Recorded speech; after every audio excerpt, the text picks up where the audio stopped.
નમસ્કાર વિદ્યાર્થી મિત્રો, મારી યુટ્યુબ ચેનલ સંજય પટેલમાં આપ સૌનું હાર્દિક સ્વાગત છે. મિત્રો, આજના વિડીયોની અંદર આપણે ધોરણ 7 વિષય છે અંગ્રેજી, જેનું યુનિટ 5 જેનું નામ છે મી ટુ. આ પાઠના કે જે સત્ર 2 ની અંદર આવે છે તેની એક્ટિવિટી 1 અને 2 વિશે શીખવાના છીએ. વિદ્યાર્થી મિત્રો, જો તમે મારી ચેનલમાં નવા હોય તો મારી ચેનલને જરૂરથી સબસ્ક્રાઇબ કરો. વિડીયો સારો લાગે તો લાઇક કરો, શેર કરો અને બેલ નોટિફિકેશન ઓન કરો, જેથી મારા આગળના નવા વિડીયો પણ આપને મળતા રહે. તેમજ વિદ્યાર્થી મિત્રો, આ પાઠની પીડીએફ જોવા માટે પ્લે સ્ટોરમાં જઈ અમારી એપ્લિકેશન વિશ્વગુરુ STD 1-12 ગુજરાતી ડાઉનલોડ કરી તમારા મોબાઈલમાં ઇન્સ્ટોલ કરો. જે તમે શરૂ કરશો તો તમને આ પ્રકારે જોવા મળશે, જેમાં બધા ધોરણની અંદર ધોરણ બતાવશે, ધોરણ પસંદ કરશો એટલે વિષય બતાવશે, વિષય પસંદ કરશો એટલે પાઠનું નામ બતાવશે, જેમાં વિડીયો ઉપર ક્લિક કરતા વિડીયો જોવા મળશે અને PDF ઉપર ક્લિક કરશો તો તમને PDF જોવા મળશે. તો આશા રાખું છું અમારી એપ્લિકેશન આપ સૌને ગમશે. જરૂર ડાઉનલોડ કરજો, જે એકદમ ફ્રી છે. કોઈ પણ પ્રકારના ચાર્જ વગર તમે વિડીયો અને PDF બંને જોઈ શકશો. તો ચાલો મિત્રો, હવે શરૂ કરીએ પાઠ 5મો, એક્ટિવિટી 1 અને 2. એક્ટિવિટી 1, જેમાં play the fixed answer game and where is my answer game, the teacher will help you. તો એક્ટિવિટી 1 ની અંદર તમારે ફિક્સ જવાબ, આ રમત છે તે રમવાની છે, અથવા તો મારો જવાબ ક્યાં છે તે રમત રમવાની છે. તમારા શિક્ષક તમને તેની માટે મદદ કરશે. તો ચાલો મિત્રો, આપણે જોઈએ કે રમત કઈ રીતે રમાશે. તો વિદ્યાર્થી મિત્રો, ફિક્સ્ડ આન્સર રમત રમવા માટે વિદ્યાર્થીઓ પાસે એક જવાબ નક્કી કરાવશે. હવે શિક્ષક કોઈ પણ પ્રશ્ન પૂછે, વિદ્યાર્થીએ નક્કી કરેલ જવાબ જ બોલવાનો છે. એક્ઝામ્પલ તરીકે, teacher, who is your brother? તો student, dog. Teacher, what do you eat? તો સ્ટુડન્ટ, ડોગ. આ રીતે જુદા જુદા પ્રશ્નો શિક્ષક દ્વારા વિદ્યાર્થીને પૂછવામાં આવશે, પરંતુ વિદ્યાર્થીએ પોતાના જવાબ ઉપર અડગ રહેવાનું છે. તેણે માત્ર જે શબ્દ અથવા તો જે જવાબ તેને આપવામાં આવ્યો હશે તે જ જવાબ બોલવાનો છે. આ રમતની મજા વિદ્યાર્થી મિત્રો એ છે કે તમને જ્યારે પ્રશ્ન પૂછવામાં આવશે ત્યારે તમે જે ફિક્સ જવાબ બોલવાનો છે તેની જગ્યાએ સાચો જવાબ આપી દેશો, જેથી તમારે તમારા માઇન્ડને સતત સતર્ક રાખવું પડશે કે તમને જે ફિક્સ જવાબ આપવામાં આવેલો છે તે જ જવાબ તમારે આપવાનો છે, બીજો જવાબ આપવાનો નથી. માટે રમવાની તમને ખૂબ મજા આવશે. તમારા વર્ગની અંદર તમે રમત જરૂરથી રમજો. તો ચાલો મિત્રો, હવે આગળ જોઈએ એક્ટિવિટી 2. એક્ટિવિટી 2 છે listen and read. I am sure you know many things about arts. Let's know more about this tiny hardworking and intelligent creature. મને ખાતરી છે કે કીડીઓ વિશે તમે ઘણી બધી બાબતો જાણો છો, તો આવો જાણીએ આ નાનકડા, મહેનતુ અને બુદ્ધિશાળી પ્રાણી વિશે. Look at the picture. What are the ants doing? આ ચિત્ર જુઓ અને તે કીડીઓ શું કરી રહી છે? તો they are talking. Do they talk? કે તેઓ વાતો કરી રહી છે. શું તેઓ વાતો કરે છે? તો yes. How can they talk? તેઓ કેવી રીતે વાતો કરે છે? તો they touch there feelers or antenna and pass message. તેઓ તેમના ફિલર અને એન્ટેનાને સ્પર્શ કરે છે અને સંદેશો પસાર કરે છે. Watch a row of ants. આ કીડીઓની હરોળ જુઓ. Each ant touches other ants with feelers. દરેક કીડીઓ લાગણી સાથે અન્ય કીડીઓને સ્પર્શે છે. ત્યાર પછી આગળ જોઈએ. We always see the ants but we don't pay attention to them. આપણે કીડીઓને હંમેશા જોઈએ છીએ, પણ આપણે તેના પર ધ્યાન આપતા નથી. Where do they live? તેઓ ક્યાં રહે છે? In comfortable homes, nest or ant hill. Each ant hill has many rooms and passage. તેઓ આરામદાયક ઘરોમાં, માળાઓમાં અથવા એન્ટિલ, અને દરેક એન્ટિલમાં ઘણા બધા ઓરડાઓ અને માર્ગો હોય છે. Other rooms are nurseries for the young ones. અન્ય ઓરડાઓમાં બાળકો માટે નર્સરી છે. Workers have their reserved quarters, કામદારો માટે ક્વાર્ટર હોય છે.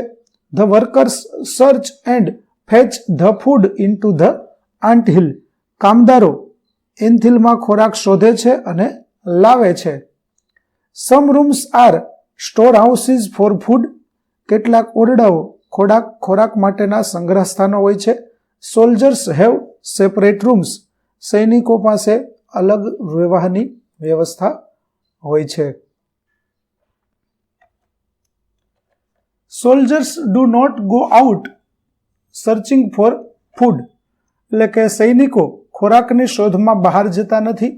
Workers, soldiers or cleaners do not harm young ones the grubs, એટલે કે સૈનિકો, કામદારો અથવા સફાઈ કામદારો યુવાનોને કોઈ નુકસાન કરતા નથી. They never fight with other members of the group, તેઓ પોતાના જૂથના અન્ય સભ્યો સાથે ક્યારેય ઝઘડતા નથી. So ants life is very peaceful, તેથી કીડીઓનું જીવન શાંતિપૂર્ણ હોય છે.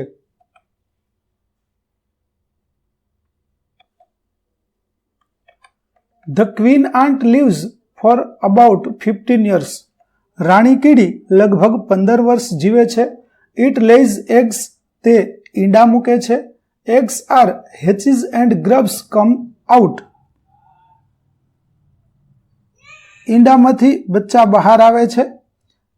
સોલ્જર્સ ગાર્ડ ધેમ, સૈનિકો તેમની રક્ષા કરે છે. વર્કર્સ ફીડ એન્ડ ક્લીન ધેમ, કામદારો તેમને ખવડાવે છે અને સાફ કરે છે. They also carry them four exercise and sunshine, તેઓ તેમને કસરત અને સૂર્યપ્રકાશ માટે પણ લઈ જાય છે. સમ અધર ક્રેચર્સ લીવ ઇન ધ આન્ટિલ, અન્ય કેટલાક જીવો પણ આન્ટિલ એટલે કે કીડીના દરમાં રહે છે. They are Beatles, smaller aunts and green fly, તેઓ નાની કીડીઓ અને ગ્રીન ફ્લાય એટલે કે નાની માખીઓ હોય છે. Why do ants keep these creatures in their home, આ બધા જીવોને પોતાના ઘરમાં કીડીઓ કેમ રાખે છે? તો ફોર મેની રીઝન્સ, ઘણા કારણોસર. Some for pleasant smell, some are just pets and are playing like our cats and dogs, other gives sweet juice, એટલે કે કેટલાક સુખદ ગંધ માટે, કેટલાક ફક્ત પાલતુ પ્રાણી છે એટલા માટે, જેમ આપણે બિલાડી અને કૂતરા રાખીએ છીએ તેવી રીતે, અને અન્ય કેટલાક મીઠો રસ આપે છે એટલા માટે તેને અંદર રાખે છે. The green fly is the ants cow, green fly એ કીડીઓની ગાય છે. The ants train it to give honey dew like milk, કીડીઓ તેને દોહવાની તાલીમ આપે છે. કીડીઓ તેને તાલીમ આપે છે. They milk is it just as V milk the cow, તેઓ મધપૂડો, દૂધની જેવો મધપૂડો આપે છે, જેમ આપણે કીડીઓ પણ તેને દૂધ દોહવાની પ્રેક્ટિસ કરાવે છે અને તેઓ ગાયની જેમ દૂધ આપે છે.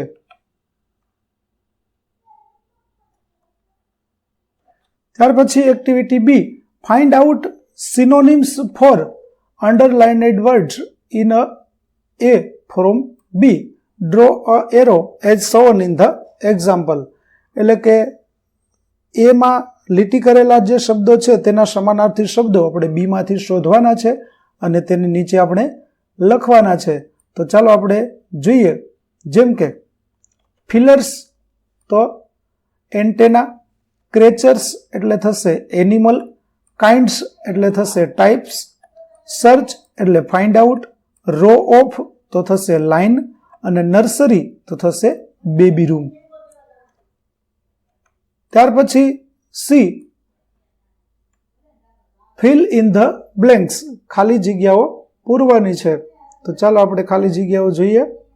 જેમાં an ant uses its feelers to talk to other ant, એટલે કે કીડીઓ તેના ફિલર્સનો ઉપયોગ બીજી કીડી સાથે વાત કરવા માટે કરે છે. Each ant touches all others comes from the opposite direction by their feelers. દરેક કીડી તેની વિરુદ્ધ દિશામાંથી આવતા અન્ય તમામને સ્પર્શે છે.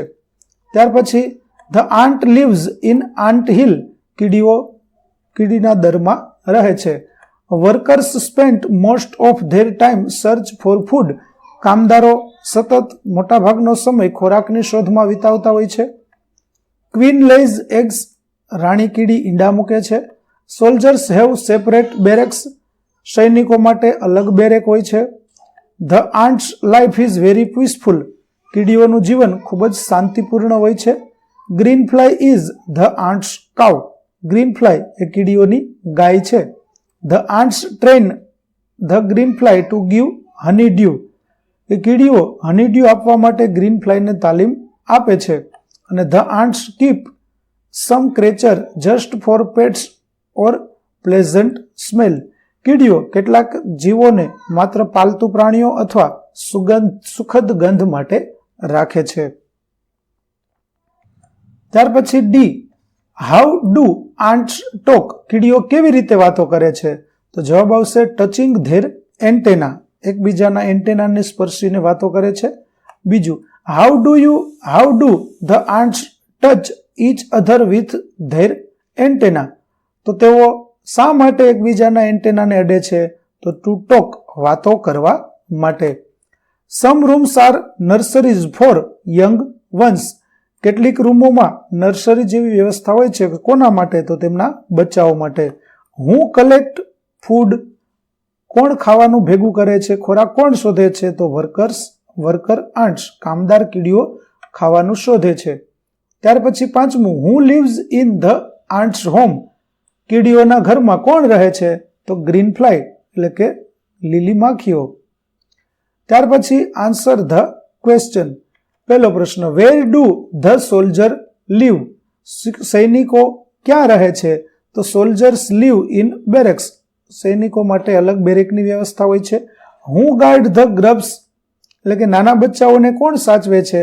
તો the soldiers guard the grubs, બચ્ચાઓને સૈનિકો સાચવે છે. Why do ants keep other ક્રેચર in their home, કીડીઓ બીજા જંતુઓને પોતાના દરમાં શા માટે રાખે છે? તો ants keep other creatures for pleasant smell as pets or to give sweet juice, તો કીડીઓ પોતાના દરમાં અન્ય પ્રાણીઓને સુખદ સુગંધ માટે રાખે છે. કેટલાક તેમના પાલતુ હોય છે અને કેટલાક સારો રસ આપે, મીઠો રસ આપે એટલા માટે રાખે છે.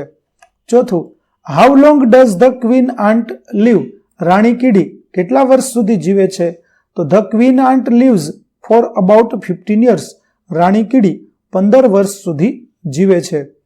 Are there pets in the ant hill, તો કીડીઓના દરની અંદર પાલતુ પ્રાણીઓ કે પાલતુ જીવો હોય છે? તો yes, there are pets in the ant hill, તો હા, કીડીઓના દરની અંદર પાલતુ જંતુઓ કે જીવો પણ હોય છે. તો વિદ્યાર્થી મિત્રો, અહીં આપણું પાઠ 5 ની એક્ટિવિટી 1 અને 2 છે તેની સમજૂતી પૂરી થાય છે. આગળની એક્ટિવિટીની સમજૂતી મેળવવા માટે મારી ચેનલને જરૂરથી સબસ્ક્રાઇબ કરો, તેમજ પીડીએફ જોવા માટે પ્લે સ્ટોરમાંથી અમારી એપ્લિકેશન વિશ્વગુરુ STD 1 થી 12 ગુજરાતી ડાઉનલોડ કરી તમારા મોબાઈલમાં ઇન્સ્ટોલ કરો. જે તમે શરૂ કરશો તો તેમાં તમને બધા ધોરણના સોલ્યુશન, સ્વાધ્યાયપોથી સોલ્યુશન તેમજ પાઠ સોલ્યુશનના વિડીયો અને પીડીએફ જોવા મળશે, જે એકદમ ફ્રી છે. કોઈ પણ પ્રકારના ચાર્જ વગર તમે વિડીયો અને પીડીએફ જોઈ શકશો. ફરી મળીશું નવા વિડીયો સાથે, ત્યાં સુધી આવજો.